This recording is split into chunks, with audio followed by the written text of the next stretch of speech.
შეწყვიტე ნახშირწყლების სრულად გამორიცხვა. ბევრი ადამიანი ფიქრობს, რომ ნახშირწყლები მთავარი მტერია, მაგრამ იცოდი, რომ მათი სრულად აკრძალვა ანელებს მეტაბოლიზმს, ამცირებს ენერგიას და ხშირად იწვევს წონის უკან დაბრუნებას.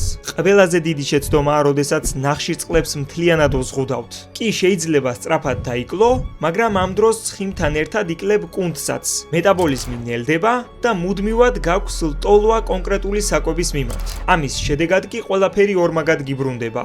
კვლევები აჩვენებს, რომ დაბალნახშირწყლოვანი დიეტა იძლევა მოკლევადიან შედეგს.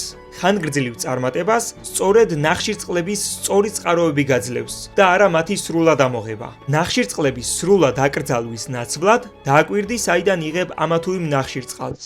მიიღე მთლიანი პროდუქტები, როგორებიცაა ხილი, ბოსტნეული წიწიბურა, თელმარცვლიანი შვია, პარკოსნები, ყავისფერი ველური ან შავი ბრინჯი, რადგან ეს ნახშირწყლები შენს სხეულს აძლევს ენერგიას, გინარჩუნებს კუნთურ მასას და ამცირებს შიმშილის შეგრძნებას. ასე რომ მთავარი საიდუმლო არის ბალანსი და არა აკრძალვა.